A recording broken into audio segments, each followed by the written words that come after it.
उज्जैन में क्या महाकाल बाबा ऐसे ही प्रकट हो गए? काशी में क्या मेरे विश्वनाथ जी ऐसे ही प्रकट हो गए? सोमनाथ जी में क्या मेरे सोमेश्वर महादेव ऐसे ही प्रकट हो गए? नागेश्वर भगवान क्या ऐसे ही प्रकट हो गए? मल्लिकार्जुन क्या ऐसे ही प्रकट हो गए? केदारनाथ जी में क्या केदारेश्वर बाबा ऐसे ही प्रकट हो गए? क्या वेदनाथ जी में वेदनाथ जी ऐसे ही प्रकट हो गए? क्या ओमकारेश्वर में मेरा ओमकारनाथ ऐसे ही प्रकट हो गया? नहीं, मेरा ओमकारेश्वर बाबा ऐसे ही प्रकट नहीं हुआ। ना जाने कितने तप साधना कितना कितना करा होगा, तब जाकर हमको और आपको, और ये कली काल में 12 ज्योतिर्लिंग में अगर लिंग का दर्शन, शिव का दर्शन यदि आप और हमको हो रहा है, तो अपने आप को भाग्यशाली समझना कि मेरे भोले बाबा की बड़ी कृपा है जो 12 ज्योतिर्लिंग का दर्शन हो रहा है।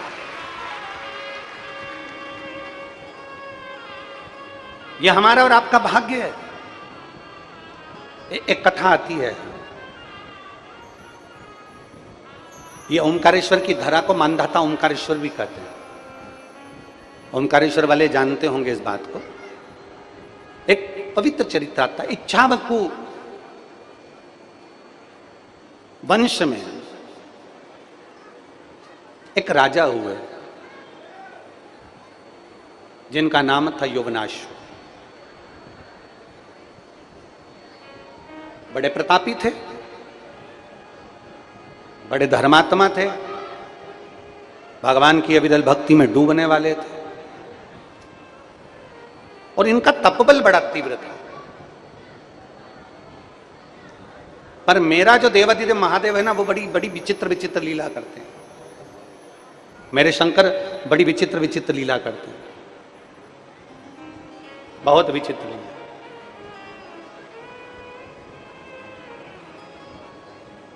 अब शिव महापुराण की कथा कहती है, हमारे भजन पर, हमारी तप साधना पर, हमारे भोजन का बड़ा प्रभाव पड़ता है।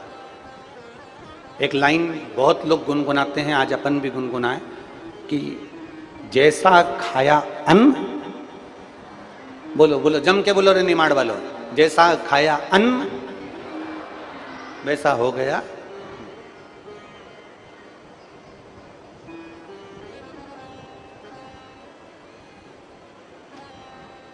जैसा खाया अन्न वैसा हो गया।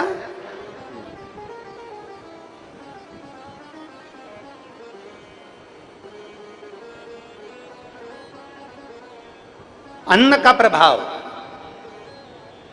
एक चरित्र आता है, एक राजा थे, एक सेठ था, और वो सेठ जब सोता तो रात्रि में उसको एक स्वप्न आता कि मेरे घर में पानी टपक रहा। अब ऐसा सपना तो आप लोगों को भी हर कभी आता रहता होगा, कोई ना कोई स्वप्न आप लोग देखते ही रहते होंगे। तो सेठ जी को स्वप्न आया कि मेरे घर में पानी टपक रहा है। अब सेठ जी मन में विचार करते, मैं रोज सोता, रोज पानी टपकता दिखता। अब विद्वानों से जाकर उसने पूछा कि महाराज बताओ पानी टपकना कैसा होता है।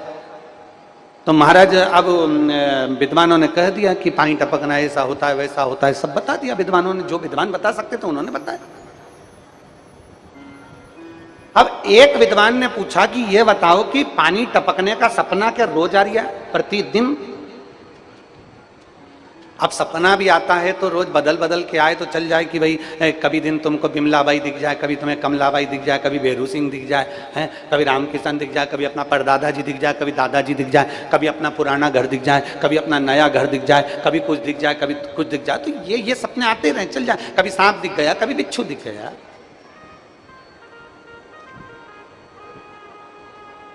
ये सपना तो आता रहता है। एक विद्वान ने पूछा ये बताओ क्या तुमको रोज पानी टपकता हुआ दिखता है? उसने कहा कि हाँ महाराज जी, बस समझ में नहीं आता कि मैं रोज, बस दिन में भी अगर मैं थोड़ी देर लेट गया तो मुझे ऐसा लगता है कि मेरे घर में पानी टपक रहा है। मैं रात को भी सो गया तो सपने में आता है कि पानी टपक रहा है। मेरा अच्छा खासा बंगला, 4 मंजिल की मेरी बिल्डिंग, अब इसमें पानी कहां से टपकेगा गुरुजी, मेरे को समझ में नहीं आया। गुरुजी ने कहा अच्छा अभी जा, मैं तुझे बाद में बताऊंगा, जा। अब वो सेठ जी चले गए, और सेठ जी गए तो वो जाते जाते जाते जाते 3-4 दिन बाद फिर वो अपने मित्र को लेकर संत के पास आ गए। गुरुदेव गुरुदेव गुरुदेव। गुरुजी ने पूछा क्या हुआ? कि वो पानी टपक रहा अभी भी। गुरुजी ने पूछा अभी भी पानी टपक रहा? हाँ। पक्का? हाँ। अब गुरुजी ने पूछा, एक बात बता, तू रोज तुझे पानी टपकता दिखता है सपने में, अब तू मुझे बता कि तेरे घर में कौन कौन रहता है? तो कहा, गुरुजी मेरी पत्नी है, मेरा बेटा है, मेरी बेटी है, मेरे माता है, मेरे पिता है, मेरे घर में नौकर है, चाकर है, सब है। फिर गुरुजी ने पूछा, अब ये बता भोजन कौन बनाता है? तो सेठ जी ने कहा, एक भोजन बनाने वाली बाई आती है माता जी, और वो भोजन बनाती है। अच्छा ठीक है, भोजन बनाती है वो? हाँ ठीक है। और तू भोजन करता है? बिल्कुल। घर का कोई व्यक्ति भोजन नहीं बनाता? नहीं, मेरी पत्नी परोसती है, पर भोजन वो बाई बनाती है, भोजन वो माँ बनाती है। ठीक है। अब संत ने कहा, एक काम कर, आज तू घर जाना और वो भोजन वाली जो माँ हो ना, भोजन वाली जो बाई हो, उससे जरा बैठ कर बात करना कि माँ एक बात बता, तू कुछ दुखी है क्या? तुझे कोई तकलीफ है क्या? तुझे कोई कष्ट है क्या? उसने कहा, इससे क्या होगा महाराज जी? तो सेठ जी से कहा, सेठ तू जरा जाकर मालूम तो कर। अब सेठ जी गए, भोजन बनाने वाली माँ जब भोजन बना रही थी, भाई जब भोजन बना रही थी, सेठ जी उसके पास में गए और जाकर पूछ लिया, माँ एक बात बता, तू भोजन बनाती है, तेरे को कोई कष्ट है क्या? तेरे को कोई दुख है क्या? तेरे को कोई तकलीफ है क्या? इतने में बूढ़ी माँ रोती हुई बोली, मैं क्या बताऊं सेठ जी, मेरा घर, बारिश का समय, 3 बच्चे मेरे, और वो घर में छपरे में से पानी दिन भर टपकता रहता है, मैं उसके टेंशन में इतनी रहती हूं, मेरे बच्चे गीले होते रहते हैं, मैं कैसे उनको सुलाऊं? ये मेरा दुख है। मैं दिन भर यही सोचती रहती हूँ, मेरे बच्चे कैसे सोएंगे, क्या करेंगे, पानी टपकता है मेरे घर के अंदर, बस वो मेरी तकलीफ है। इतने में दौड़कर सेठ जी अपने संत के पास गए, गुरुजी मैंने उससे पूछ लिया, वो कह रही थी कि मैं दुखी हूं, मेरे घर में पानी टपकता है। बस गुरुजी ने कहा, भोजन बनाने वाली जैसा भोजन बनाते समय अपनी बुद्धि और विवेक को रखती है, वैसा खाने वाले पर असर पड़ जाता है, और वो असर तुझ पर पड़ गया, वो असर तुझ पे पड़। जैसा खाया अन्न, बोलो बोलो रे जीजी उन सब बोलो, मेरे जीजा उन भी बोलो, जैसा खाया अन्न वैसा हो गया मन। जिस दिन आपको क्रोध आ रहा है, जिस दिन आपके मुख से अपशब्द निकल रहा है, जिस दिन आपके मुख से गाली निकल रही है, जिस दिन आपके मुख से बद्दुआ निकल रही है, जिस दिन आपके मुख से आड़े टेढ़े शब्द निकल रहे हैं, जिस दिन आपके मुख से अपशब्द निकल रहे हैं, जिस दिन आपके मुख से किसी के लिए आड़ा टेढ़ा निकल रहा है, समझ लेना हमने किसी ऐसे वैसे के घर का अन्न खा लिया, इसलिए हमारे मुख से आज अपशब्द निकल रहे हैं, हमारे मुख से आड़े टेढ़े वचन निकल रहे हैं, हमारे मुख से अपशब्द निकल रहे हैं। हमने किसी के यहाँ का कुछ ऐसा खा लिया, किसी के यहाँ का कोई पदार्थ आ गया, किसी के यहाँ का कोई भोग आ गया, किसी के यहाँ का कोई वस्तु आ गई जिसको हमने ग्रहण कर लिया, जिसके कारण आज मुझे क्रोध आ रहा है, जिसके कारण आज मुझे ईर्ष्या उत्पन्न हो रही है, जिसके कारण आज मुझे क्रोध की उत्पत्ति हो रही है। विचार करना, मनन चिंतन करना, बैठ के एकांत में विचार करना कि मैंने किसके घर का अन्न खा लिया जो आज मेरी बुद्धि बिगड़ गई, मैंने किसके घर का अन्न खाया, मैंने किसके घर का भोजन ग्रहण कर लिया जो मेरा विवेक बिगड़ गया, मैंने अपशब्द कैसे कह दिया, मैंने ताने कैसे दे दिए, मैंने गाली कैसे दे दी, मैंने आड़ा टेढ़ा कैसे कह दिया, मैंने क्रोध क्यों आ रहा है? जब घर में सब नॉर्मल है, जब घर में सब शांति है, तो तुम्हें क्रोध क्यों आ रहा है? समझना कि हमने कहीं किसी के घर का ऐसा अन्न तो नहीं खा लिया जिस अन्न के कारण आज हमें तकलीफ भोगना पड़ रही है। और मत बुरे कर्म कर बंदे वरना पछताएगा, भगवान की आंखों से तू बच नहीं पाएगा, तू बच नहीं पाएगा। अरे ओ अज्ञानी मत कर नादानी, अरे ओ अज्ञानी मत कर नादानी। जरा विचार करिए अपने भीतर, जरा अपने भीतर विचार करिए कि हम कौन सा अन्न ग्रहण कर रहे हैं। 2 जगह बहुत ध्यान देना महाराज, आप ब्रज की रज में जाएं, मां यमुना जी का पान करिए। आप मां रेवा के तट पर जाएं, मां नर्मदा जी के जल का दर्शन और पान करिए। आप मां गंगा के घाट पर जाएं, काशी जाएं, हरिद्वार जाएं, आप प्रयागराज जाएं, मां गंगा के जल का आचमन करिए, प्रणाम करिए। और किसी मंदिर में, किसी मंदिर में, किसी देवालय में, किसी शिवालय में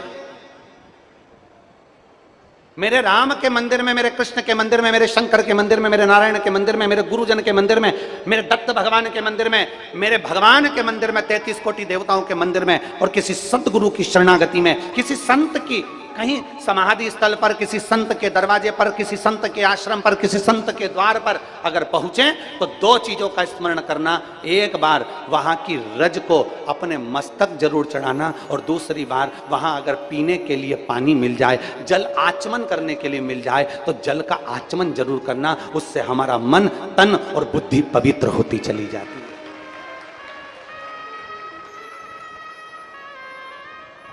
उससे हमारा मन, उससे हमारी बुद्धि, हमारा तन पवित्र होते चले जाता है।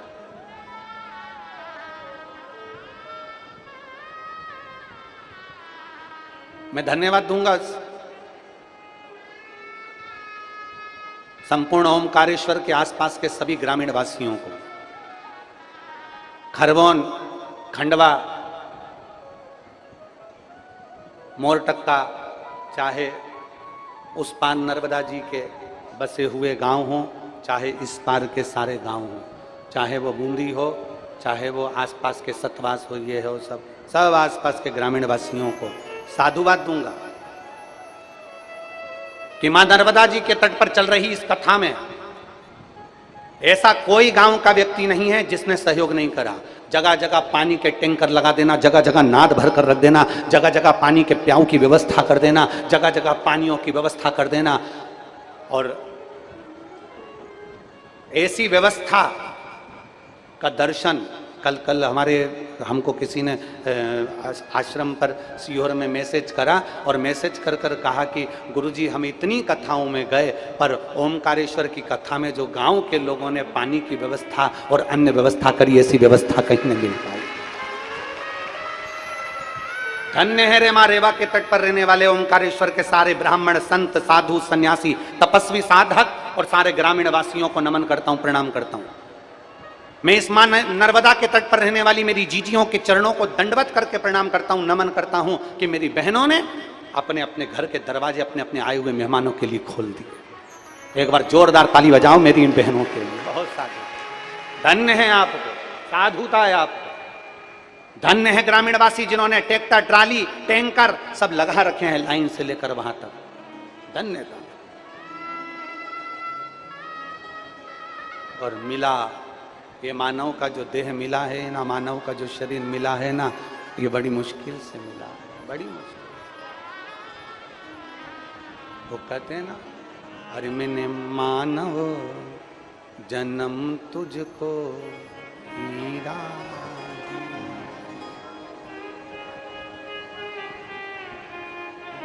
उसने बड़ी कृपा कर कर यह मानव जन्म दिया है, मानव का शरीर दिया।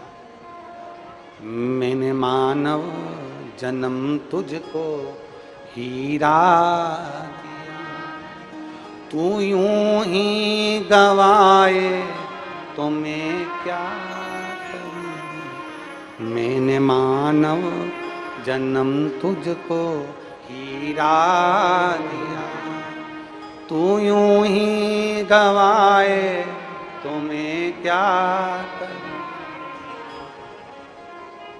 मैंने नैनों में ज्योति बराबर दी, मैंने नैनों में ज्योति बराबर है दी। तू गीता ना पढ़ता तो मैं क्या करूं। मैंने मानव जन्म तुझको हीरा दिया, तू व्यर्था गवावे तो मैं क्या,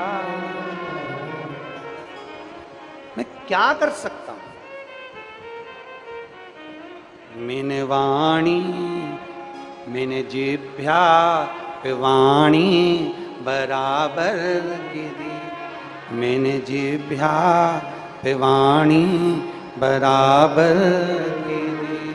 हरि नाम ना जपता तुम्हें क्या करूं, शिव नाम ना जपता तुम्हें क्या करूं। मैंने मानव जन्म तुझको हीरा दिया, तू यूं ही गवा दे तुम्हें क्या, मैं करूं तो करूं क्या, क्या कर सकता। कितनी मिन्नत से, कितनी प्रार्थना से, कितने भाव से, कितने दिल से, कितने निवेदन से, कितने कितने भाव से हाथ पैर जोड़कर भगवान ने यह मानव का शरीर दिया और ये मानव का शरीर हमको मिला और उस मानव के शरीर को हमने व्यर्थ गंवा दिया। तो उस शरीर का फिर मूल तत्व क्या, क्या मूल तत्व। इच्छावकु वंश में यौनाश्व नामक एक राजा हुए जिनका भजन प्रबल था, जिनकी भक्ति प्रबल थी, जिनका विश्वास प्रबल था। और जिनकी भक्ति, जिनका विश्वास, जिनका भरोसा प्रबल होता है उस पर शिव की कृपा। एक पत्र है, देखिए।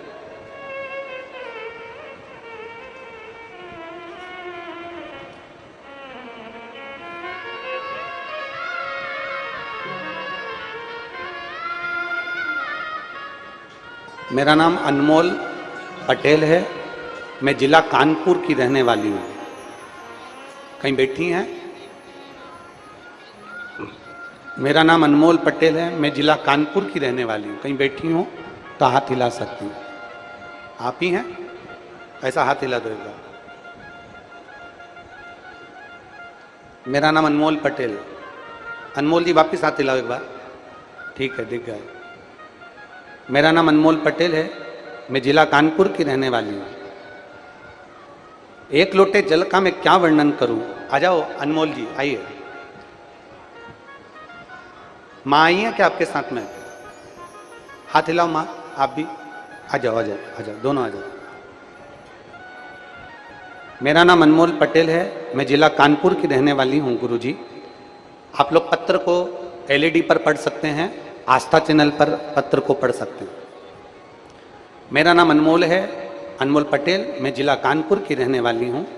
गुरुजी, एक लोटे जल का मैं क्या गुणगान करूँ। मेरी माँ रेवा देवी को बच्चेदानी में कैंसर लास्ट स्टेज पर पहुँच गया था। बच्चेदानी में कैंसर लास्ट स्टेज पर पहुँच गया था। तब मैंने सन 2022 में आपकी कथा सुनी और मैंने अपनी माँ को शिव महापुराण के बारे में बताया। और वहाँ गुरुदेव कहते हैं कि बाबा पर विश्वास रखो और मंदिर जाओ और मंदिर में जाकर एक लोटा जल भगवान को समर्पित करो। मंदिर में सफाई करो, मंदिर में जाया करो और मंदिर में सफाई करने के बाद भगवान का प्रणाम करो। जो जल चढ़ाओ उसका आचमन किया करो, उसी जल का आचमन कर लो। मैंने अपनी माँ से कहा और माँ ने वो करना प्रारंभ करा। मैं सीहोर गई, एक रुद्राक्ष लाई और रुद्राक्ष लाकर मैंने वो माँ को दिया। तांबे के कलश में उसको गलाकर शिव जी को चढ़ाकर उस जल का आचमन करना प्रारंभ करा। डॉक्टर ने कह दिया था कि लास्ट स्टेज का कैंसर है, अब इनका ठीक होना बड़ा कठिन है, अंतिम समय इनका चल रहा है। आज 2022 से मैंने भगवान देवादिदेव महादेव पर भरोसा करा। आज मेरा पूरा कैंसर समाप्त हो चुका है। मैं बाबा को यहाँ दंडवत प्रणाम करने के लिए आई हूँ, मैं शिव को प्रणाम करने के लिए। मेरा मोबाइल नंबर ये है।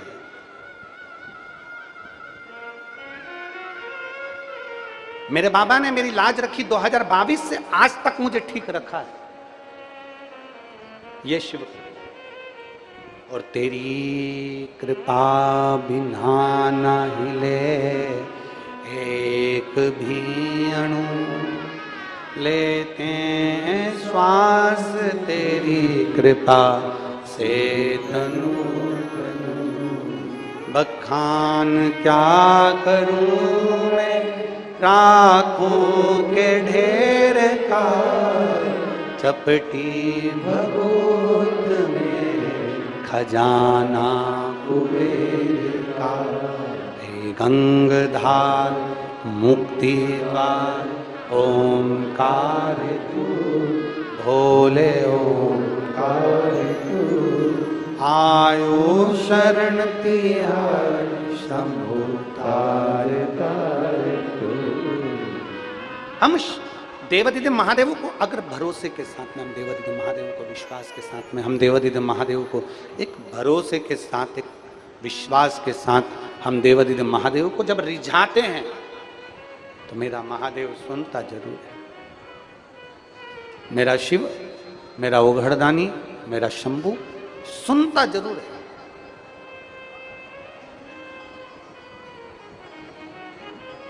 और मेरी जीजियों और जितने मेरे जीजा बैठे हैं और जितने मेरे भाई बहन यहां पर बैठे हैं, जितनी मेरी माताएं बैठी हैं, जितने मेरे भाई बंधु बैठे हैं, उन सब से कहूंगा, मेरी बेटियों से कहूंगा, मेरे बेटों से कहूंगा, आवाज में, मेरी बेटियों से कहूंगा, मेरे बेटों से कहूंगा, आप कर्म करो,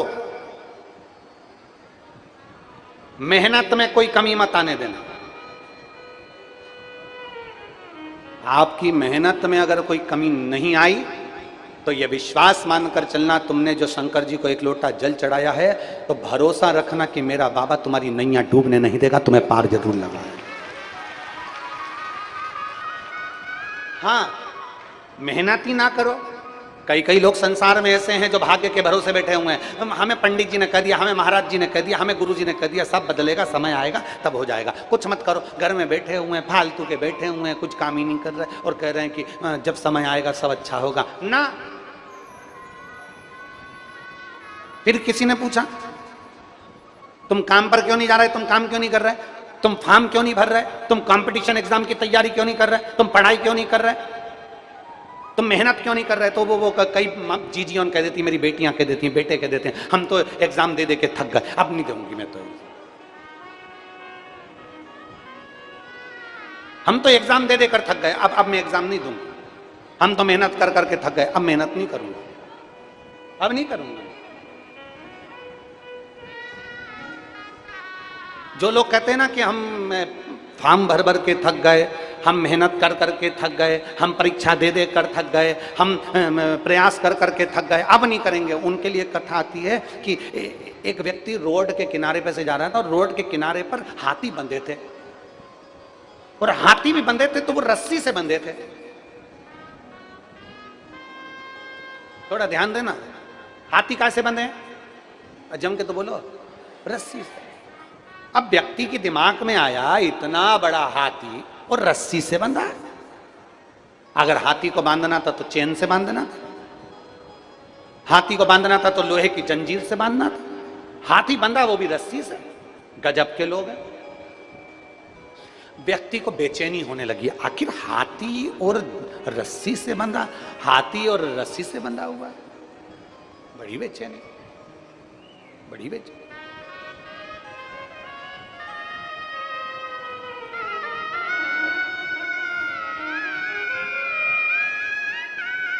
समझो,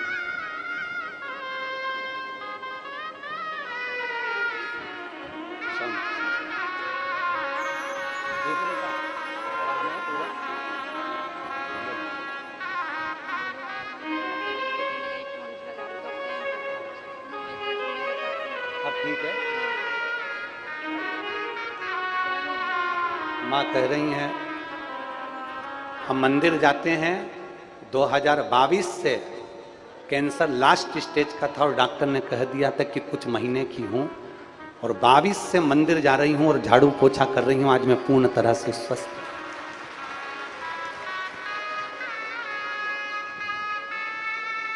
और खाली ना जाता दर से तुम्हारे, मैं भी खड़ी हूँ।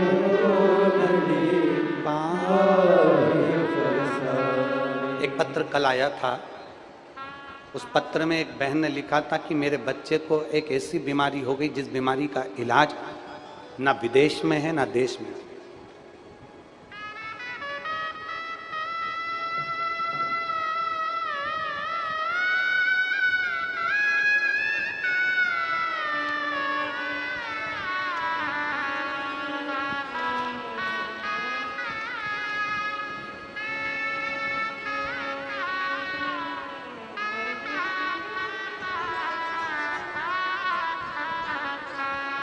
जिसने पत्र लिखा था, अगर वो बैठी हो, अपने बच्चे को लेकर आई हैं, जिनके बच्चे को एक बीमारी हो गई थी जिसका इलाज, जिसके कारण पूरे पांव से धीरे धीरे बच्चा चलना बंद कर देता है और शरीर उसका काम करना बंद कर देता है, जिस बीमारी का नाम भी उन्होंने लिखा था।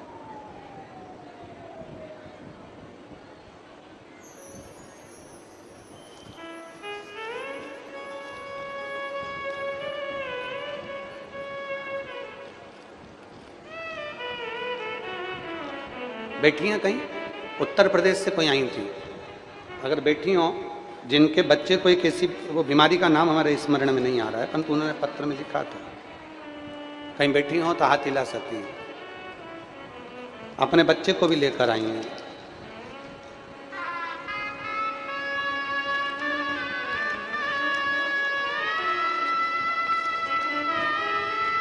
शंभू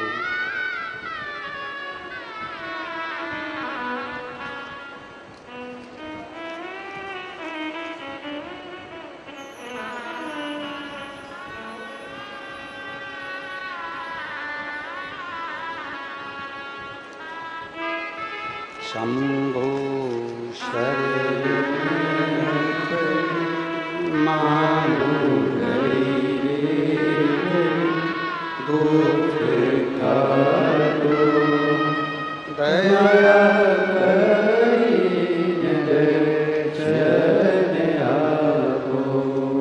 शंभो शरण पड़ी मानो घड़ी दुख काटो दया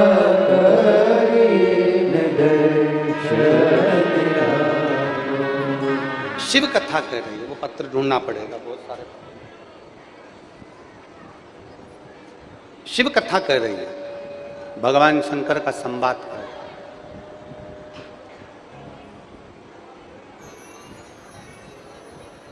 अगर वो कहीं बैठी हो तो अपने बच्चे को लेकर आ सकती है, वो पत्र ढूंढना पड़ेगा वो।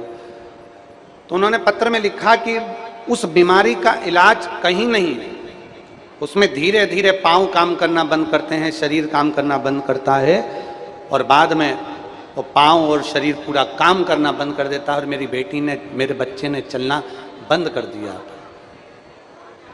और शिव के मंदिर में चढ़ा हुआ जल, शंकर के मंदिर में चढ़ी हुई बेलपत्र इतना प्रभाव कर गई कि मेरा बच्चा आज बाबा की कृपा से ठीक होकर इस पंडाल में आकर बैठा। उसने पत्र में लिखा।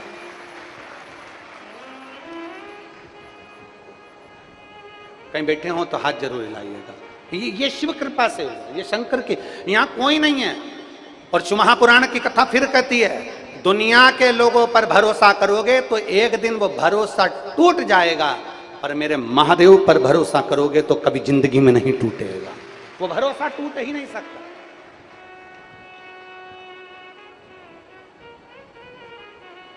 आप किस पर भरोसा कर रहे हैं? आप किसके ऊपर विश्वास कर रहे हैं? आप किसके ऊपर भरोसा कर रहे हैं? आप किसके ऊपर भरोसा कर कर बैठे हो? किसके ऊपर भरोसा आप कर रहे हो? आपके ऊपर वो निर्भर करता है। आपका विश्वास किसके प्रति है वो आप पर निर्भर करता है। परिवार, नाते, रिश्ते, कुटुंब, कबीला, अपने पराय, ये तो तुम्हारे ऊपर अपशब्द कहेंगे, ताने भी देंगे, गाली भी देंगे, आड़ा टिड़ा भी कहेंगे। अब आपसे पूछें, आप कहीं जा रहे हो, जाते जाते ऊपर से पेड़ की डाली टूट के नीचे गिर गई तुम्हारे ऊपर, तो तुम क्या करोगे? जम के तो बोलो। अगर तुम जा रहे हो और पेड़ की डाली टूट के गिर गई तुम्हारे ऊपर, तुम्हारे सामने छोटी सी डाली तुम्हारे ऊपर गिर गई और तुम्हें जाना है, तो तुम करोगे क्या? बोलो, जल्दी से बोलो, क्या करोगे? पेड़ की डाली छोटी सी टूट के तुम्हारे ऊपर गिर गई और तुम्हें जाना है, तुम्हें इस रास्ते से निकल कर जाना है, कहीं जा रहे हो, तुम कहीं पहुंच रहे हो और तुम्हारे ऊपर पेड़ की डाली छोटी मोटी टूट टूटा के जरा सी डाली गिर गई, तो तुम करोगे क्या? उस डाली को पकड़ के बैठे रहोगे? उस डाली को लेकर अपने घर जाओगे? उस डाली को सबको दिखाओगे कि ये डाली में मेरे ऊपर गिरी थी, ये डाली मेरे ऊपर गिरी थी, ये डाली मेरे ऊपर गिरी थी, इस डाली से मुझे चोट लग गई, ये डाली मेरे ऊपर गिरी थी? बोलते जाओ जरा, करोगे? नहीं। क्या करोगे? अगर पेड़ की डाली तुम्हारे ऊपर गिरी है, तुमने वो पेड़ की डाली को उठाकर एक कोने में फेंका और अपन अपनी मंजिल की ओर आगे बढ़ गए, अपने कार्य के लिए आगे बढ़ गए, अपन चलते चले गए। अपन अपनी मंजिल की ओर बढ़ते चले जा रहे हैं। अब तुम में से कोई ऐसा है कि वो पेड़ की डाली को साइकिल पे मान लेगा, मोटरसाइकिल पे मान लेगा, गाड़ी में रख लेगा कि ये डाली मेरे ऊपर गिरी थी, मैं तो रखूंगी इसको, सबको दिखाऊंगी, ये डाली थी जो मेरे ऊपर गिरी थी, ये डाली थी जो मेरे रास्ते को रोक रही थी। नहीं, आपने डाली को उठाया, एक कोने में पटक दिया, आपने डाली को उठाया, एक रास्ते में पटक दिया, और डाली को एक रास्ते में पटक कर आप अपनी मंजिल की ओर आगे बढ़ गए। शिव महापुराण की कथा कहती है, कोई आपको ताना दे रहा है, कोई आपको गाली दे रहा है, कोई आपको अपशब्द कह रहा है, कोई आपकी बुराई कर रहा है, कोई आपकी निंदा कर रहा है, कोई आपको अपशब्द पर अपशब्द कहे, समझ लेना कि ये पेड़ की डाली आपके ऊपर गिरी है, इसको एक कोने में पटको और अपनी मंजिल की ओर आगे बढ़ते चले जाओ, अपने लक्ष्य की ओर आगे बढ़ते। उस व्यक्ति के मन में यह बात प्रश्न में अड़ गई कि हाथी और रस्सी से बंधा हुआ समझ में नहीं आ रहा है, हाथी को तो सांकल से बांधना था, हाथी को तो जंजीर से बांधना था, हाथी को तो चेन से बांधना था, फिर हाथी रस्सी से कैसे बंध गया? अब उस व्यक्ति के बुद्धि में यह बात जम नहीं रही थी, तो उसने हाथी के महावत से पूछा, महावत जी, ओ महावत जी। महावत आए, महावत ने पूछा, क्या बात है भैया, ये बताओ, इतना बड़ा विकराल हाथी रस्सी से बंधा हुआ है, समझ में नहीं आ रहा ये कैसे हो सकता है? महावत ने जो बात कही वो बात तुम्हारे दिल में लगना चाहिए। जो महावत ने कही, महावत ने कहा, यह हाथी जब छोटा था ना बच्चा, तब हम इसको रस्सी से बांध कर रखते थे, इसके पाँव को भी रस्सी से बांध कर रखते थे, इसके गले को भी रस्सी से बांध कर रखते थे। जब ये छोटा था रस्सी तोड़ नहीं पाता था, धीरे धीरे बड़ा होते चले गया, हाथी को लगने लगा ये रस्सी में तोड़ नहीं पाया, तो हाथी को ऐसा अनुभव होने लगा कि अब ये रस्सी कभी भी मुझसे टूटने वाली नहीं है, इसलिए हाथी रस्सी से बंध कर रहने लगा। हाथी को यह लगने लगा कि रस्सी मुझसे नहीं टूटेगी, क्योंकि बचपन से उस रस्सी को बांध कर रखा था। एक बार तुमने एग्जाम दिया, सफल नहीं हुए, दूसरी बार एग्जाम दिया, सफल नहीं हुए, एक बार कंपटीशन एग्जाम में बैठे, सफल नहीं हुए, एक बार परीक्षा में बैठे, सफल नहीं हुए, तुमने सोच लिया अब मुझसे नहीं होगा, यह काम तो मुझसे होने वाला नहीं, मैं सीए तो कर ही नहीं सकता, मैं इंजीनियरिंग की पढ़ाई तो कर ही नहीं सकता, मैं डॉक्टर तो बन ही नहीं सकता, मैं कलेक्टर तो बन ही नहीं सकता। अर्थात तुम एक बार प्रयास करे, दूसरी बार तुमने प्रयास करा, तुमने विचार करा ये तो मुझसे होगा ही नहीं, क्योंकि तुम हाथी की तरह हो गए कि रस्सी अब मुझसे टूटेगी नहीं। आखिरी तक हाथी उस रस्सी से बंधा रहता है और हाथी ये भ्रम में जीता है कि रस्सी मुझसे नहीं टूटेगी। हाथी अगर बड़ा हो गया था, एक बार प्रयास करता, रस्सी टूट जाती और हाथी आगे बढ़ जाता। उसी तरह तुम भी एक बार एग्जाम देते रहते और एक मेहनत दृढ़ता से कर लेते तो आप भी कंपटीशन एग्जाम में पास होकर अग्रण्य बढ़ जाते। पर हर व्यक्ति के चित्त में ये लगा हुआ है, मुझसे तो ये होगा ही नहीं, हमारे बस का तो, अरे बोलो बोलो जम के बोलो, हमारे बस का तो है, मैं तो ये कर ही नहीं सकती। एक बहू में और एक सास में बहुत अंतर होता है। बहू कह देती है मैं ये नहीं कर सकती, और सास कह देती है मैं करके बताती। दोनों में अंतर है। बहू कह रही है मेरे बस का नहीं है, और सास कह रही है मैं करके दिखाती हूँ। बेटा कह रहा है पापा ऐसा नहीं हो सकता, और बाप कहता है तो चिंता मत कर, मैं भी थारा बाप हूं, मैं करके बताऊंगा, और बाप करके ही बता देता है।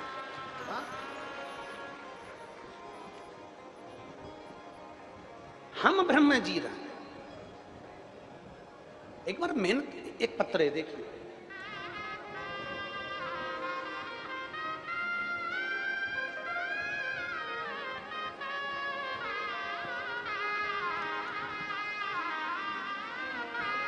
मैं रजनी काग रतलाम से यहाँ आई हूँ। रजनी काग, कहीं बैठी हो तो हाथ हिलाइएगा। रजनी जी आप ही हैं, हाथ हिला दीजिएगा। श्री शिवाय नमस्तु।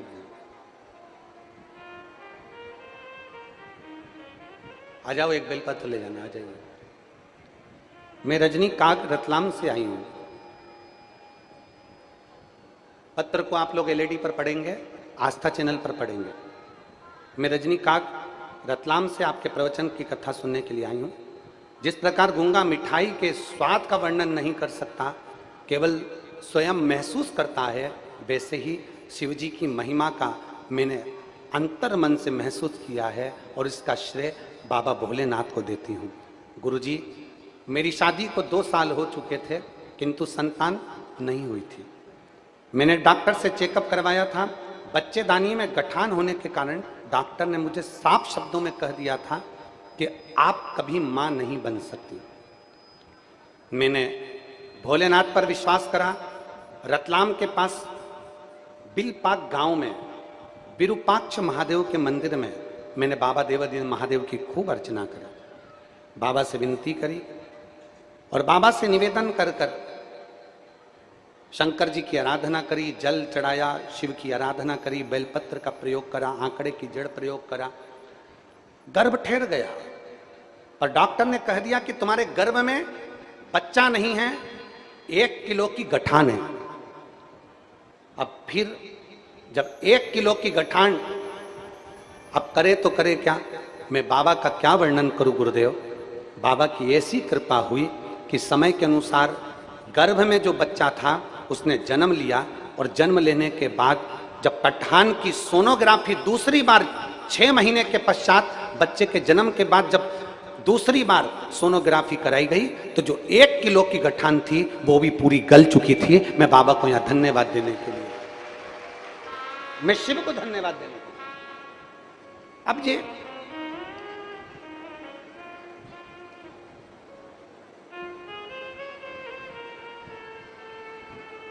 और मेरे बाबा दया करना, मैं तेरे भरोसे हूँ। मेरे बाबा दया करना, मैं तेरे भरोसे हूँ। ना घर के भरोसे ना परिवार के भरोसे हो,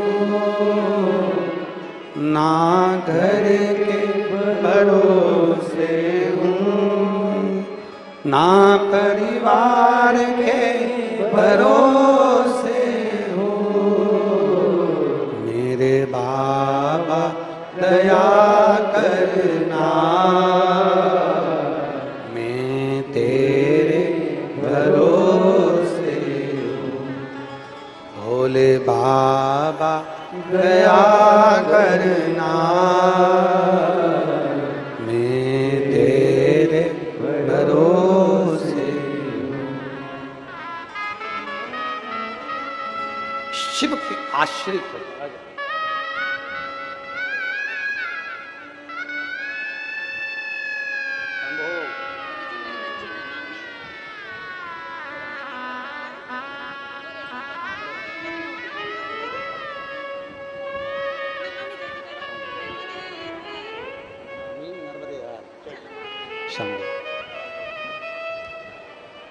हम उसके आश्रित हो जाएं। और जिस दिन शिव महापुराण की कथा कहती है, जिस दिन हम उसके आश्रित हो गए फिर हमें किसी के आश्रय में जाने की जरूरत नहीं पड़ेगी। वो सब समान, सब हमारे सुख को, हमारे दुख को, हमारे जीवन की सभी उलझनों को वो समान। अपने कर्म करने में पीछे मत हटो। एक बार मेहनत कर कर देखिए, लगन लगा कर देखिए।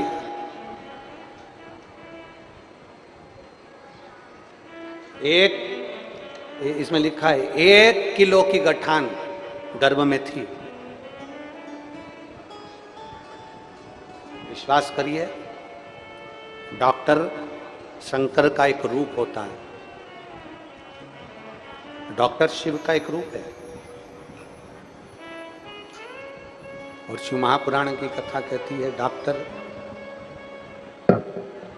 डॉक्टर शंकर का एक रूप होता है।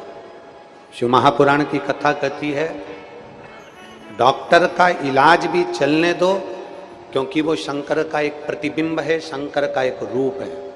और साथ में महादेव पर तुम्हारा भरोसा एक लोटा जल और एक बेलपत्र चढ़ा हुआ निरंतर बाबा से मांग कर औषधि के रूप में पाते, उससे विनय करते, उससे निवेदन करते।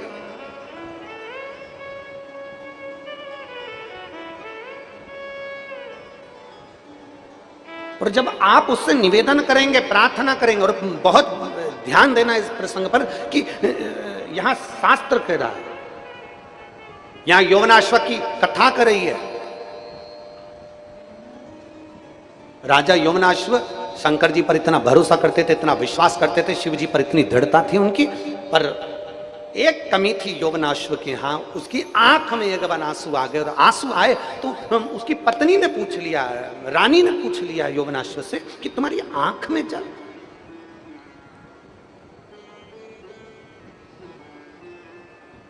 महाराज, शंकर का भक्त अगर रोता है ना तो ना जाने कितनों को रुला देता है। इसलिए शिव महापुराण की कथा एक बात कहती है कि जीवन में प्रसन्न रहना सीखो। प्रसन्न, जीवन में जितने खुश रह सकते हो उतने खुश रहना सीखो। दुनिया में जितने आनंद में रह सकते हो उतने आनंद में रहना सीखो। आपकी खुशी को कोई छुड़ा ना दे, आपकी प्रसन्नता को कोई छुड़ा ना दे। और फिर निवेदन करूंगा, पहले की कथा में कहा, आज फिर कहते हैं, एक घंटे की खुशी चाहिए तो एक झपकी ले लो। मतलब थोड़ी देर, अरे बोलो तो जम के, जब पहले बोल चुके हम, आज फिर कह रहे हैं, एक घंटे की खुशी चाहिए तो झपकी ले लो। एक दिन की खुशी चाहिए तो गाड़ी लेकर कहीं पिकनिक करने, कहीं घूमने, कहीं हिल स्टेशन चले जाओ। कितने दिन की खुशी? जम जम के बोलते जाओ जरा। एक दिन। एक घंटे की खुशी चाहिए तो क्या करना पड़ेगा? झपकी ले लो। एक दिन की खुशी चाहिए तो क्या करना है? कहीं घूमने चले जाओ। एक महीने की खुशी चाहिए तो आज ही शादी कर लो।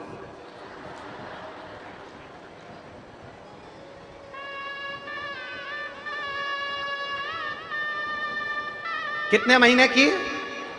फिर से बोलो। एक घंटे की खुशी चाहिए तो क्या करना पड़ेगा? झपकी ले लो। एक दिन की खुशी चाहिए तो क्या करना पड़ेगा? घूमने चले जाओ। और एक महीने की खुशी चाहिए तो आज ही शादी कर लो। एक वर्ष की खुशी चाहिए तो अंबानी जितना पैसा कमा लो। और अगर जिंदगी भर की खुशी चाहिए तो जिस अवस्था में रह रहे हो उस अवस्था में मुस्कुराना सीख लो। जिस अवस्था में रह रहे हो, झोपड़े में रह रहे हो तो झोपड़े में खुश रहो, और महल में रह रहे हो तो महल में खुश रहो।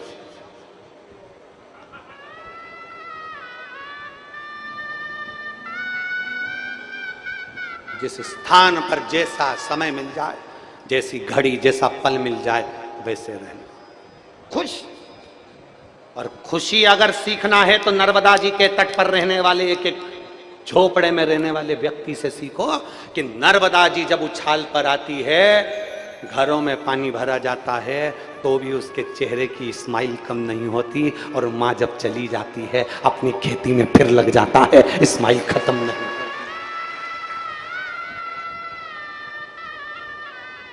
हंसना सीखना है तो पहाड़ पर रहने वालों से सीखो, उत्तराखंड में रहने वालों से, हिमाचल में रहने वालों से सीखिए कि उत्तराखंड में बर्फ गिरती है, पानी गिरता है, पहाड़ गिरते हैं, उसके बाद भी वहां पर रहने वाले एक एक, उत्तराखंड में रहने वाले, हिमाचल में रहने वाले एक एक भाई से, एक एक बहन से मिलकर देखना उसके चेहरे की प्रसन्नता कितनी होती है। वो कितनी स्माइल में, कितनी प्रसन्नता में बात करती है, उसके चेहरे पर सल नहीं आता। क्यों? क्योंकि उसको मालूम है ये तो उपद्रव चलता रहेगा, ये सब कुछ तो होता रहेगा। पानी भी गिरेगा, पहाड़ भी गिरेगा, पर्वत भी गिरेगा, लोग कहेंगे भी, गाली भी देंगे, अपशब्द भी कहेंगे, ताने भी देंगे, कुछ होगा, उछाल भी आएगा, ये भी होगा, सब कुछ होगा। पर फिर निवेदन है, 1 घंटे की खुशी चाहिए तो क्या करना पड़ेगा?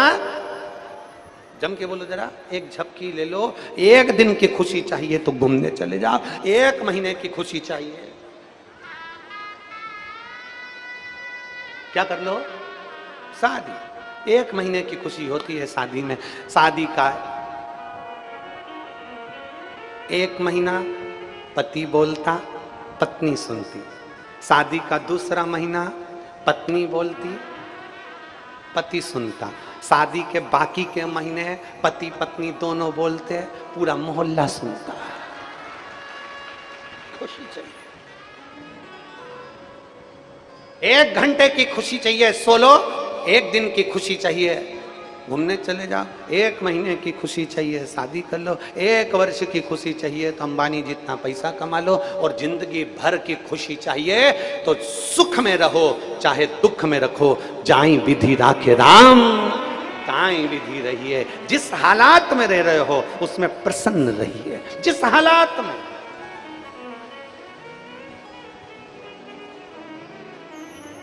और मेरे भोले तेरा सहारा है, मेरे भोले तेरा सहारा है।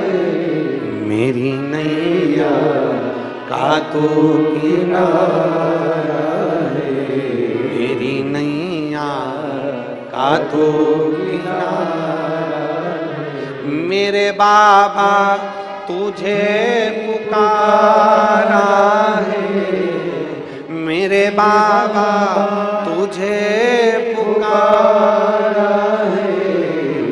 मेरी नैया का तो किनारा है, मेरी नैया का तो किनारा। ये जिंदगी की प्रसन्नता का केंद्र बिंदु है। जैसे रखे राम ताही विधि रहिए, जैसे राम जी रखे वैसे रहिए, जैसी प्रसन्नता में रखे वैसे रहने का प्रयास करिए। शंकर जी ने जैसा हमारा जीवन दिया है उसमें खुश रहिए। जैसी हमारी जिंदगी जी चल रही है उससे अच्छी कोई की जिंदगी नहीं हो सकती, उससे अच्छी कोई की जिंदगी नहीं हो सकती। आप जाई विधि राखे राम ताही विधि रहिए, प्रसन्नता का जीवन जियो।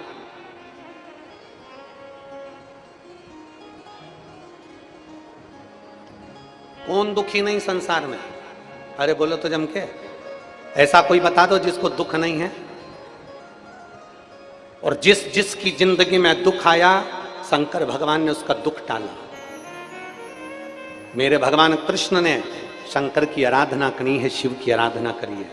मेरे राम जी ने लंका पर चढ़ाई करने से पहले शिव की आराधना करी है। ऐसा कोई बता दो जिसने शंकर की आराधना नहीं करी हो, शिव की आराधना नहीं करी हो। जितने देवता 33 कोटि देवी देवताओं का एक लेख उठाकर देखिए कि सबने शंकर की आराधना करी, शिव की आराधना के बिना रहे नहीं। तेरी कृपा बिना न हिले। आप छोड़ो उसके ऊपर, वो सब जानते। महाराज होना भी यही चाहिए। हम तो बाबा के भरोसे चलते हैं, हम तो बाबा के भरोसे चलते हैं। ये दुनिया वाले जलते हैं, ये दुनिया वाले जलते हैं। हम तो बाबा के भरोसे चलते हैं, हम तो बाबा के भरोसे चलते हैं। भोले बाबा के भरोसे चलते हैं, भोले बाबा के भरोसे चलते हैं। ओंकार बाबा के भरोसे चलते हैं, ओंकार बाबा के भरोसे चलते हैं। हम तो बाबा के भरोसे चलते हैं, हम तो बाबा के भरोसे चलते हैं। ये दुनिया वाले जलते हैं, ये दुनिया वाले जलते हैं। ये दुनिया चलते हैं ये दुनिया वाले जगते हैं। हम तो बाबा के भरोसे चलते हैं, हम तो बाबा के भरोसे चलते हैं।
चलना सिखाया, बाबा ने हमको चलना सिखाया। सब भक्तों से मिलना सिखाया, सब भक्तों से मिलना सिखाया। सब भक्तों से मिलना सिखाया, सब भक्तों से मिलना सिखाया। हम लोग सीना तान के चलते हैं, हम तो सीना तान के चलते हैं।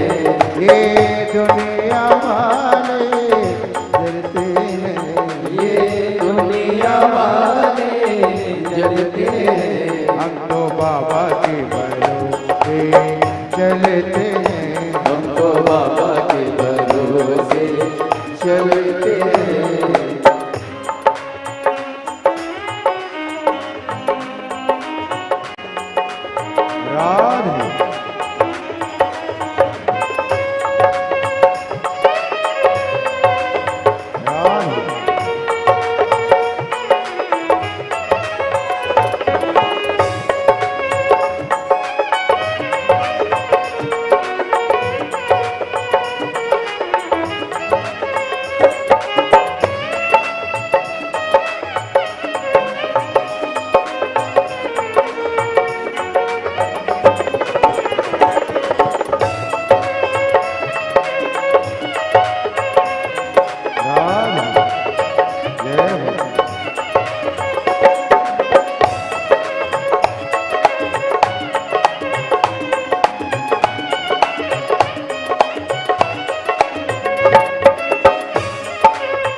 बाबा हमारा साथी कहाए, वन के सहारा नाती कहाए, वन के सहारा नाती कहाए, वन के सहारा नाती कहाए, वन के सहारा नाती कहाए। हम तो इनके भरोसे पलते हैं, हम तो इनके भरोसे पलते हैं। ये दुनिया वाले जलते हैं, ये दुनिया वाले जलते हैं। हम तो बाबा के भरोसे चलते हैं, हम तो बाबा के भरोसे चलते हैं।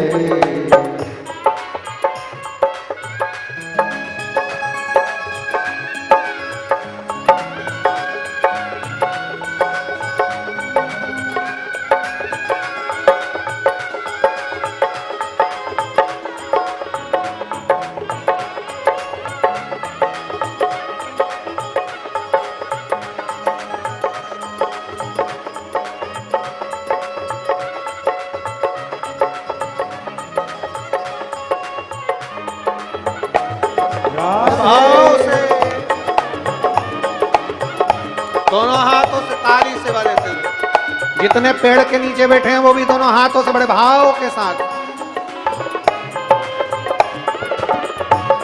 राधे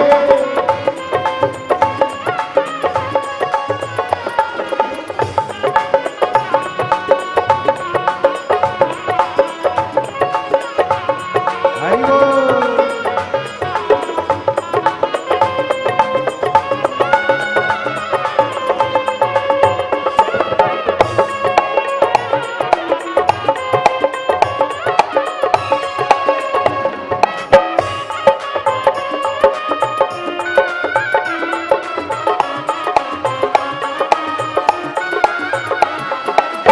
दुनिया वाले क्या पहचाने, दुनिया वाले क्या पहचाने, दुनिया वाले क्या पहचाने, दुनिया वाले क्या पहचाने।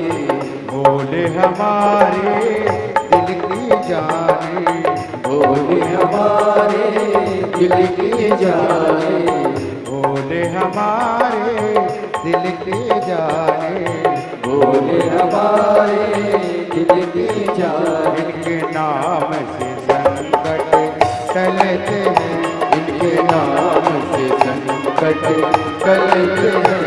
ये दुनिया वाले जलते हैं, ये दुनिया वाले जलते हैं।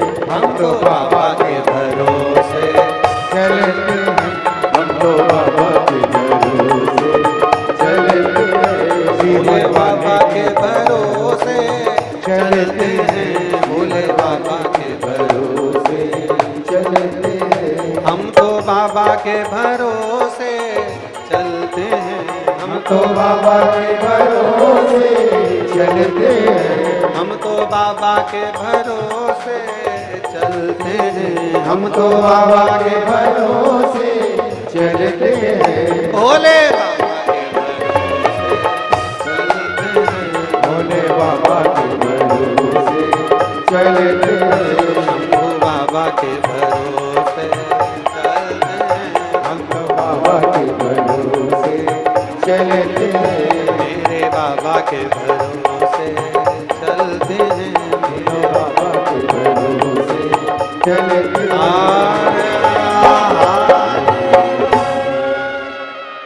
अपने स्थान पर बैठकर भगवान देवदेव महादेव से प्रार्थना करेंगे, भाव से विनय करेंगे, निवेदन करेंगे, दिल से प्रार्थना करेंगे। जहाँ जगह मिले वहाँ बैठकर भगवान देवदेव महादेव से अपने मन की बात बड़े भाव के साथ नर्मदे, जहाँ जगह मिले वहाँ बैठकर बड़े भाव से विनय करिए, प्रार्थना करो। जिस प्रार्थना के लिए सब आसन लगाकर बैठते हैं, आप और हम सब मिलकर भगवान देवाधिदेव महादेव से, ओमकारेश्वर बाबा से, माँ नर्मदा जी के तट पर माँ की गोद में बैठकर माँ से विनय करते हुए, निवेदन करते हुए बाबा से प्रार्थना करते हैं। दिल से बाबा को निवेदन करेंगे। श्री शिवाय नमस्तुभ्यं। श्री शिवाय नमस्तुभ्यं। श्री शिवाय नमस्तुभ्यं। श्री शिवाय नमस्तुभ्यं। श्री शिवाय नमस्तुभ्यं। भोला सब दुख काटो ओ भोला सब दुख काटो।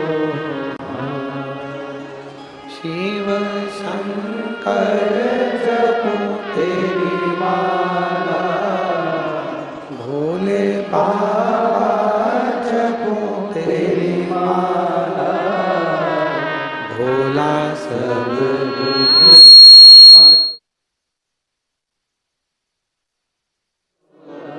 सब दुख काटो।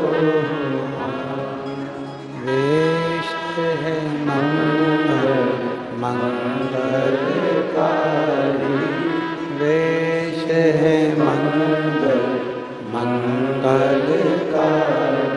शमशान वासी हमारा, शमशान वासी हमारा, ओ भोला सब दुख काटो।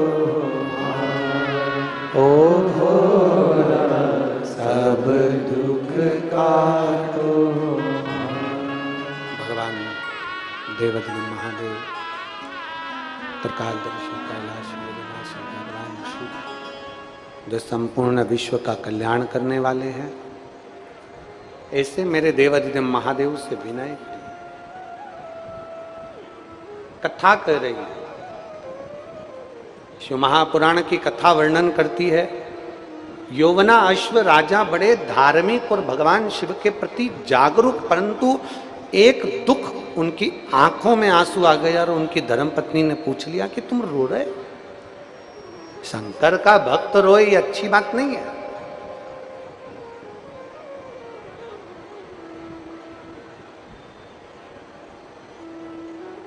तुम रो रहे हो? हाँ। क्यों? यौवना अश्व ने कहा कि मेरे रोने का कारण केवल इतना है कि मेरे घर संतान की प्राप्ति नहीं है, मेरे घर में औलाद नहीं है।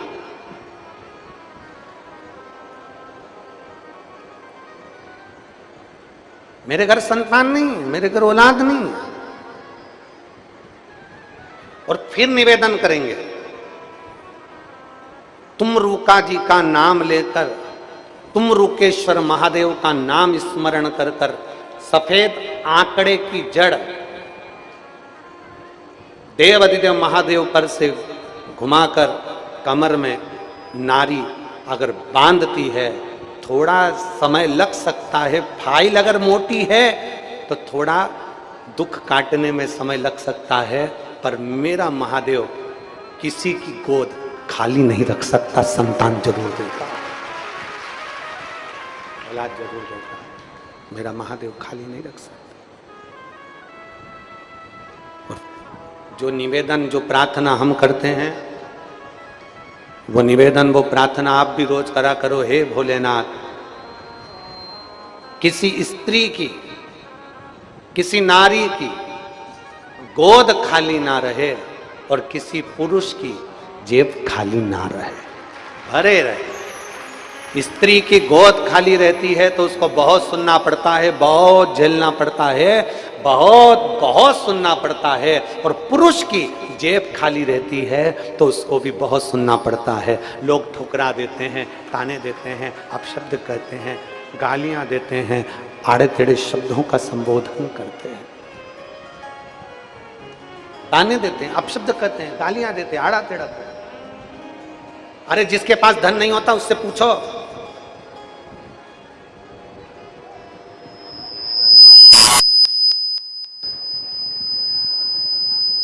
कितना सुनना पड़ता है, कितना श्रवण करना पड़ता है,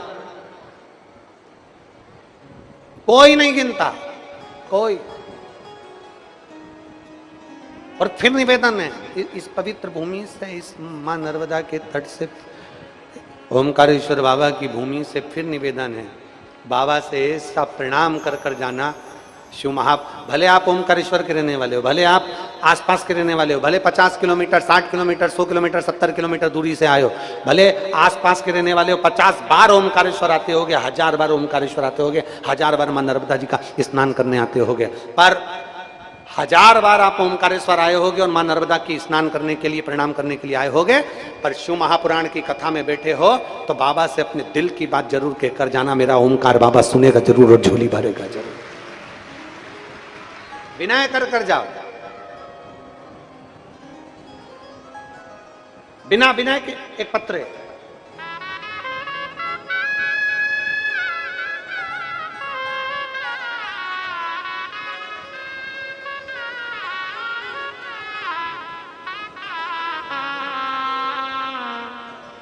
मैं बिहारी लाल दो गाया, गवल, तहसील सनावद, जिला खरगोन का निवासी हूं।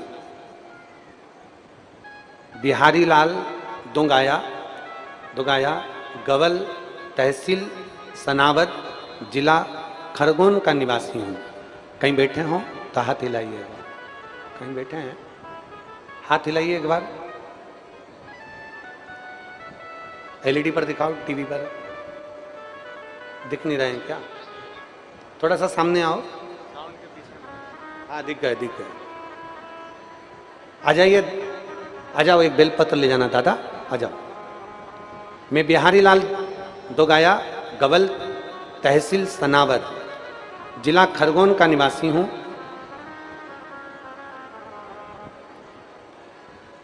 पत्र है और मुझे डॉक्टर ने कैंसर बताया था। उन्होंने तो लिखा है पर हम उसको वर्णन नहीं कर रहे। पत्र में उन्होंने वर्णन किया। मुझे डॉक्टर ने कैंसर बताया और डॉक्टर ने बोल दिया था कि इनको तुम घर ले जाओ और सेवा करो।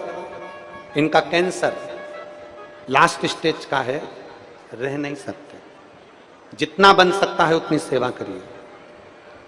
सन 2023 में जैसे ही कैंसर का सुना तो मेरे घर के लोग मुझे सीहोर ले गए और वहां ले जाकर हमने बाबा को जल चढ़ाया, कंकर शंकर की पूजन करी और एक रुद्राक्ष लेकर हम लोग आ गए। डॉक्टर ने कह दिया कि कैंसर लास्ट स्टेज का, इनको घर ले जाओ और सेवा करो। ये जितने दिन जिए बस सेवा ही है इनकी। थोड़े से महीने के ये मेहमान हैं, ये डॉक्टर कह दिए। बाबा हम जब से सीहोर से आए, रुद्राक्ष लेकर शंकर के मंदिर जाना चालू कर दिया, शिवजी को जल चढ़ाना प्रारंभ कर दिया, श्री शिवाय नमस्तुभ्यम का मंत्र जपते रहे और बाबा को जल चढ़ाकर पीते रहे। आज मैं बाबा को प्रणाम करने के लिए इस कथा में आया हूं गुरुदेव, क्योंकि मैंने शिवजी पे चढ़ी हुई बेलपत्र खाई, रुद्राक्ष का जल पिया, शंकर जी पे चढ़ा हुआ जल पिया और बाबा को ऐसी कृपा हुई है कि मैं डॉक्टर को दूसरी बार जांच कराने के लिए जब गया तो डॉक्टर ने कह दिया कि तुम्हारा स्वास्थ्य बिल्कुल ठीक है, अब तुम्हें कष्ट नहीं है और कैंसर समाप्ति की ओर। ये शिव है,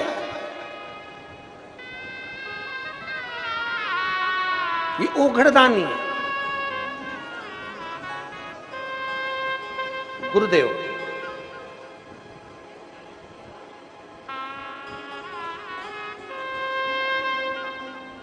बिहारी लाल जी दोगाया, गवल वाले, और मोबाइल नंबर उन्होंने नीचे लिखा। शिव तत्व की प्राप्ति किसको? अच्छा, आप लोगों से कोई पूछे तुम कथा में गए थे, तुमको कोई बेल भभूति मिली है क्या यहाँ से? अरे बोलो जम के नहीं। कोई पानी तुमको दिया है क्या यहाँ से? कोई सामान तुमको दिया गया है क्या यहाँ से? यहाँ से कोई वस्तु तुम्हें दी गई क्या? तुमसे यह कहा गया कि आप सियोर आओ? तुमसे यह कहा गया कि कहीं जाओ? आपसे केवल इतना कहा गया कि अपने नजदीक में जो शिवालय हो, अपने घर के पास में जो शंकर का मंदिर हो, वहां जाओ, झाड़ू लगाओ, पोछा लगाओ, शिव को जल चढ़ाओ, बेलपत्री चढ़ाओ और बाबा की बेलपत्र को और जल को पीना प्रारंभ करो। सीहोर का रुद्राक्ष मिल जाए तो उसको पानी में गलाकर पीना प्रारंभ करो। मेरा शंकर तुम्हारी श्वासों में रमण करेगा और तुम्हारा स्वास्थ्य ठीक जरूर हो। और खाली ना जाता कोई दर से तुम्हारे, खाली न जाता कोई दर से तुम्हारे, मैं भी खड़ी हूँ नन्ही बाहें अपने हृदय से लगा लो, गिरा जा रहा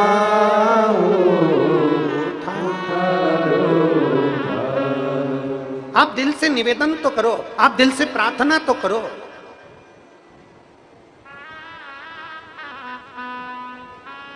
आप आए हो इतनी दूर से, बाबा से निवेदन तो कर देखो। अगर शंकर का जल चढ़ाने वाला व्यक्ति, शिव को नमन करने वाला, शंकर की बेलपत्र को पाने वाला, शंकर को जल चढ़ाने वाला अगर दुखी है, तो तुमसे ज्यादा दुखी मेरा महादेव है। जिसको लास्ट स्टेज का कैंसर बता दिया गया हो और 3 महीने की उम्र दे दी गई हो, और वो व्यक्ति अगर दिल से, हृदय से प्रसन्न होकर इस व्यासपीठ पर आए, तो समझना कि खुशी का अपार अंबार।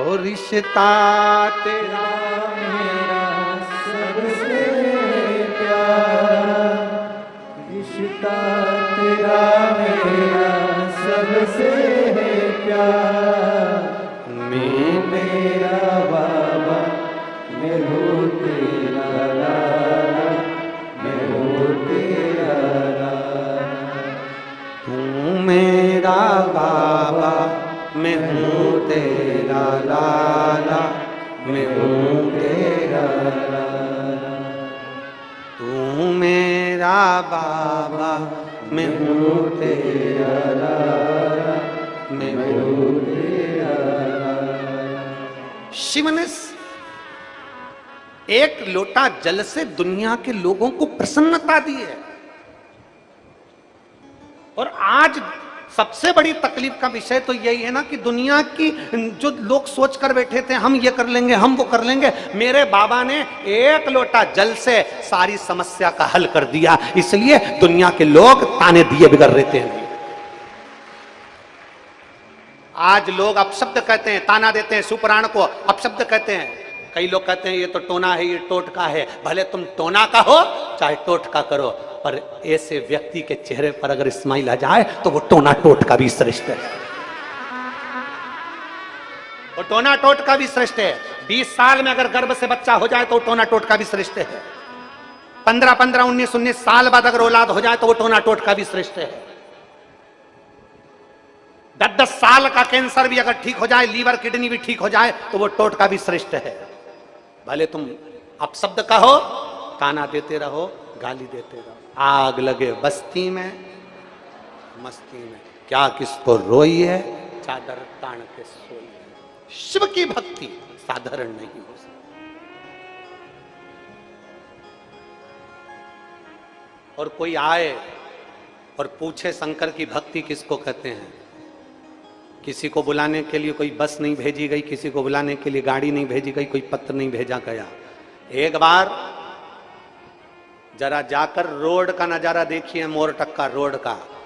पूरी रोड पर न टेंट है, और मैं कहूँगा अगर वहाँ आपका कैमरा, अगर वो उड़ने वाला कैमरा क्या बोलते हैं उसको, डोंट मोन, जो अगर बन सके तो उसका एक वीडियो बनाकर आस्था चैनल पर जरूर दिखाना, एक नज़ारा जरूर दिखाना। बड़े बड़े घर के लोग भी मेरे बाबा के चरणों में रोड पर बैठकर कंकर संकर की भूमि पर अपने घर से दरी लाए, अपने घर से चादर लाए, अपने घर से छाता लाए, अपने घर से पानी की बोतल लाए और जमीन पर बैठे हैं। महाराज सीहोर वाला तो उनको दिख भी नहीं रहा, कहाँ कथा हो रही उनको ही नहीं मालूम है, पर रोड पर बैठकर भी भगवान शंकर की कथा में लीन है। मेरा बाबा खाली नहीं भेज सकता। यही विश्वास तो लोगों को खल रहा है, यही भरोसा तो लोगों को खल रहा है। ये दुनिया से देखा नहीं जाता। और हम तो बाबा के भरोसे चलते हैं, ये दुनिया वाले चलते हैं, हम तो बाबा के भरोसे चलते हैं। शिव के भरोसे पर एक आश्रित होकर, एक शरणागति लेकर आप चलिए। यौवनाश्वा उनके मन में आ गया, मेरे घर औलाद नहीं। रानी कहती है शंकर का भक्त रो रहा है, शिव का भक्त। शंकर के भक्त की आंख में आंसू नहीं आना चाहिए, और तुम रो रहे हो, तुम्हें नहीं रोना है, तुम्हें नहीं रोना है। शिव महापुराण की कथा कहती है, बन सके तो किसी के लिए अच्छा करना, प्यासे को पानी पिलाओ, भूखे को भोजन कराओ। हमारे यहाँ पर अमरनाथ जी का दर्शन करने जाते हैं तो वहाँ कहते हैं भूखे को भोजन, प्यासे को पानी, जय बाबा बर्फानी। हमारे यहाँ कहते हैं भूखे को भोजन, प्यासे को पानी, जय बाबा बर्फानी। ये हमारे यहाँ का शिव महापुराण का एक भाव याद रखना कि कभी बन सके तो भूखे को भोजन कराकर, प्यासे को पानी पिलाकर। हमें बड़ी खुशी होती है नर्मदा परिक्रमा करने वाले जब निकलते हैं, नर्मदा के तट के गाँव में से जब निकलते हैं तो गाँव के लोग उनके लिए अपने घर से भोजन ला कर दे देते हैं। नर्मदा परिक्रमा वासियों के लिए बैठने की व्यवस्था कर देते हैं उनके लिए। दुनिया के लोग जरा विचार करिए, आप रो रहे हो, यौवनाश्व आप रो रहे हो, आपकी आंख में आंसू है, आप रो रहे हो। ए यौवनाश्व, रानी कहती है महाराज आपको रोने की जरूरत नहीं है, शंकर की आराधना करो। राजा आधी रात्रि को घर छोड़कर चले गया, आधी रात्रि को शंकर को रिझाने के लिए। मेरे घर में औलाद जरूर होगी, मेरे घर में संतान जरूर होगी। और जिस जिस भरोसे से आए हो ना आप लोग, जिस विश्वास के साथ आप लोग कथा श्रवण करने के लिए आए हो, ये विश्वास रखना बाबा खाली नहीं भेजेगा, भरकर झोली भेजेगा, भरकर भेजेगा। यौवनाश्व भी गया, जंगल में पहुंच गए। 15 दिन निकल गए, 20 दिन निकल गए, 1 महीना निकल गया, 1.5 महीना निकल गया, 2 महीना निकल गया, 3 महीना निकल गया।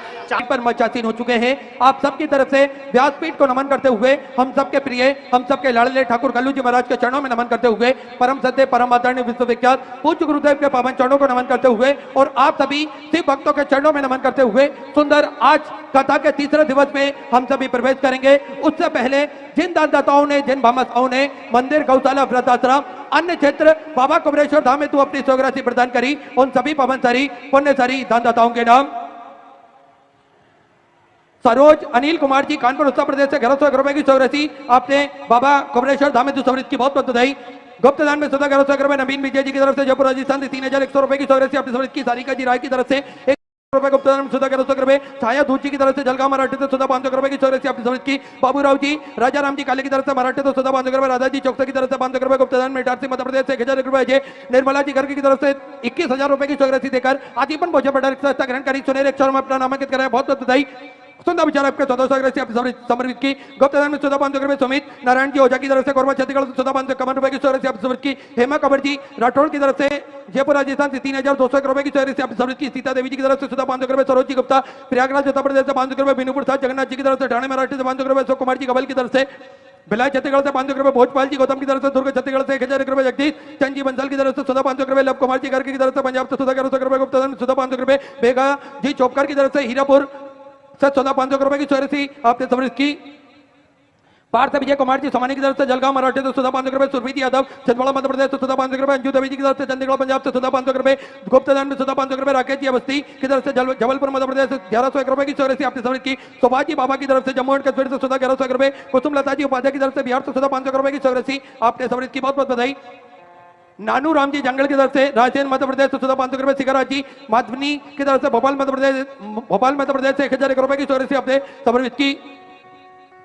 अशोक कुमार जी त्रिपाठी की तरफ से 22,101 रुपए की चौरसी आपने गौ माता के चारे हेतु समर्पित की। बहुत बहुत बधाई। 14 विचार आपके 1400 आपने समर्पित की। मूर्ति जी यादव भिलाई छत्तीसगढ़ से 14,500 रुपए, नील शंकर जी की तरफ से 14,500 रुपए की चौरसी आपने समर्पित की। मृदुला जी देवांगन की तरफ से रायपुर छत्तीसगढ़ से सुंदर 21,000 रुपए की चौरसी देकर आजीवन भोजन बड़ा रिक्शा तक ग्रहण करी। सुनहरे अक्षरों में अपना नामांकित कराया। बहुत बहुत बधाई। 14 विचार आपके 1400 आपने समर्पित की। बालकृष्ण पाल जी की तरफ से इंदौर मध्य प्रदेश से 14,500 रुपए, सविता जी शर्मा की तरफ से जयपुर राजस्थान से 551 रुपए, बरसा जी लोधी की तरफ से 14,500 रुपए, गुप्तदान सुधर 500 रुपए, किरण सिंह जी की तरफ से पट्टा बिहार से 14,100 रुपए, खेमाराम जी की तरफ से राजस्थान से 14,100 रुपए, गुप्तदान में 14,551 रुपए, महेंद्र जी सैन की तरफ से सूरत गुजरात से 14,500 रुपए, रेणु जी गुप्ता की तरफ से उड़ीसा से 14,500 रुपए, रमेशो जी की तरफ से हरिद्वार उत्तराखंड से 14,500 रुपए की चौरसी आपने समर्पित की। राकेश विजय भंडार बीज भंडार की तरफ से हरिद्वार उत्तराखंड से 14,100 रुपए, सुनीता जी सोलंकी की तरफ से बीकानेर राजस्थान से 14,500 रुपए, राकेश लोबंसी की तरफ से हरिद्वार उत्तराखंड से 14,100 रुपए, गुप्तदान 14,500 रुपए, शशि सुभाष जी गर्ग की तरफ से अजमेर राजस्थान से 21,000 रुपए की चौरसी देकर आजीवन भोजन बड़ा रिक्शा ग्रहण करी। सुनहरे अक्षरों में अपना नामांकित कराया। बहुत बहुत बधाई।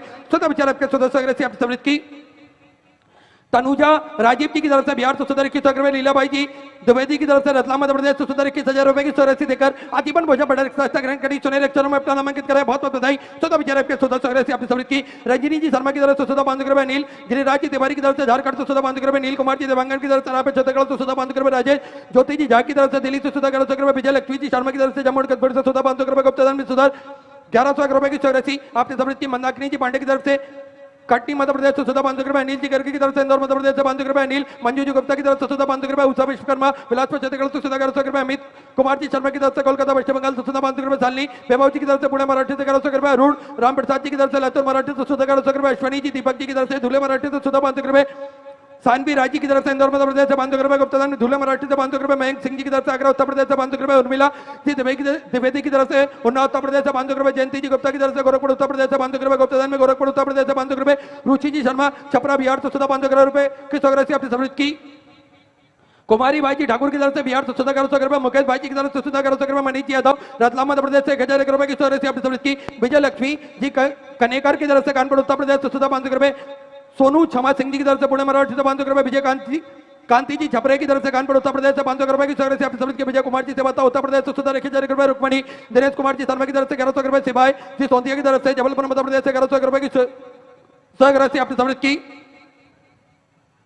स्वर्गीय दामोदर जी राउत की स्मृति में छिंदवाड़ा मध्य प्रदेश से 14,500 रुपए, दुर्गा धनेश सिंह जी की तरफ से नागपुर मराठी से 1,100 रुपए, रुणा जी अग्रवाल की तरफ से आगरा उत्तर प्रदेश से 1,100 रुपए, दया जी अग्रवाल की तरफ से भरतपुर राजस्थान से 500 रुपए, गुप्तदान में भरतपुर राजस्थान से 21,000 रुपए की चौरसी आपने समर्पित की। बहुत बधाई। केपी सिंह जी चौहान की तरफ से दिल्ली से 1,100 रुपए, दीपेंद्र सिंह जी कुशबा ग्वालियर मध्य प्रदेश से 1,000 रुपए, राम बाबू सीता देवी जी की तरफ से जयपुर राजस्थान से 1,100 रुपए, गुप्तदान में 1,100 रुपए, मंजू देवी बिहार से 500 रुपए, राजकुमार जी चौधरी की तरफ से नागपुर मराठी से 1,100 रुपए की चौरसी आपने समर्पित की। प्रदीप जी द्विवेदी हरदोई उत्तर प्रदेश से 500 रुपए, गुप्तदान में 500 रुपए, साक्षी जी दीक्षित की तरफ से इटारसी मध्य प्रदेश से 500 रुपए, गोरू देवी जी की तरफ से उड़ीसा से 500 रुपए, विजय जी मेहता की तरफ से राजस्थान से 500 रुपए, गुप्तदान में अलवर राजस्थान से 500 रुपए, शकुंतला शत्रुघ्न सिंह जी ठाकुर की तरफ से 1,100 रुपए, शक्तिकांत जी शुक्ला की तरफ से 1,100 रुपए, अरुण रघुनाथ राव जी महाजन की तरफ से 3,100 रुपए की चौरसी आपने समर्पित की। गुप्तदान में रांची झारखंड से 1,100 रुपए, डॉक्टर धरेंद्र प्रसाद जी दुबे की तरफ से छत्तीसगढ़ से 1,100 रुपए, सेवक राम जी चक्रवर्ती मंडला मध्य प्रदेश से 1,100 रुपए, नीता सबरपाल जी की तरफ से दिल्ली से 2,001 रुपए की चौरसी आपने समर्पित की। सुनील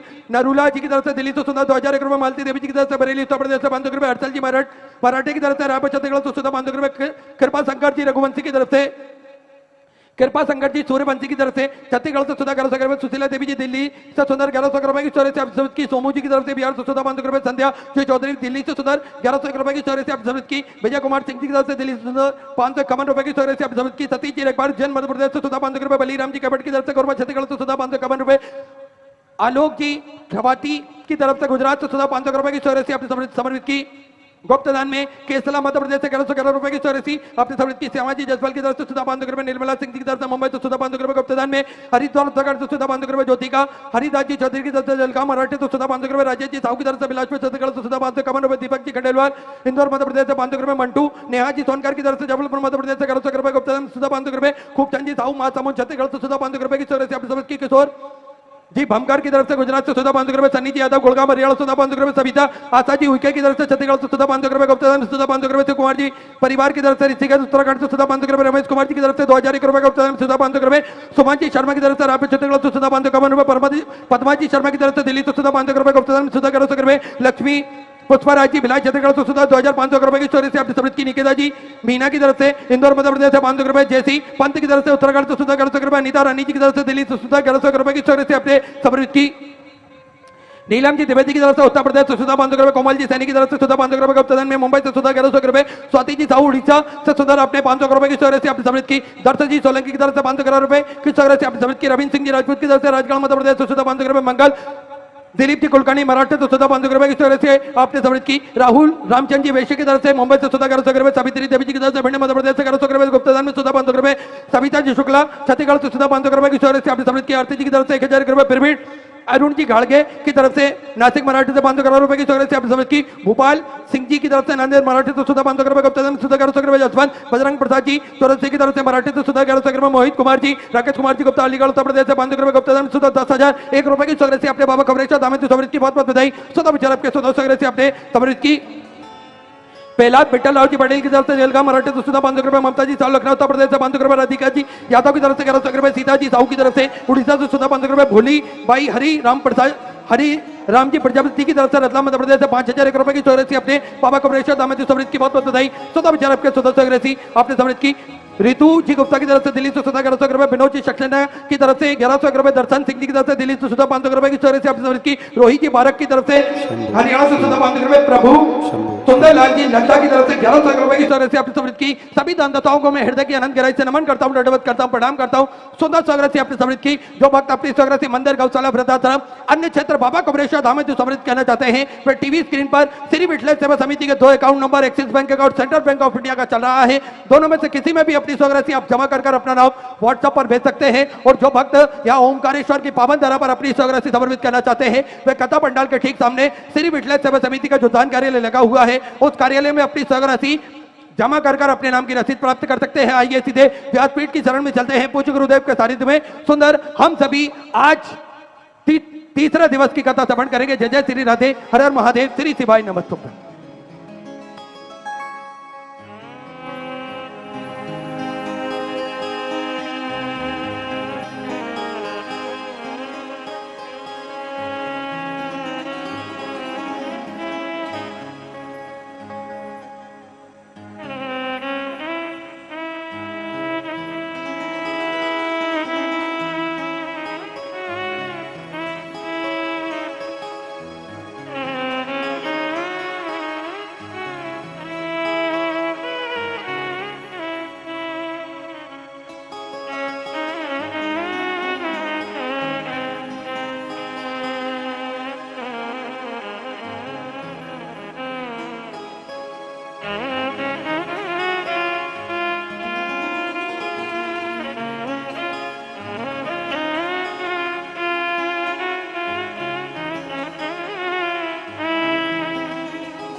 श्री अम्बे महारानी की, काशी विश्वनाथ भगवान की, गौरा महारानी की, श्री गणेश जी महाराज की, सरस्वती माता की, गणपति सरकार की, कुबेरेश्वर महादेव की, महाकालेश्वर भगवान की।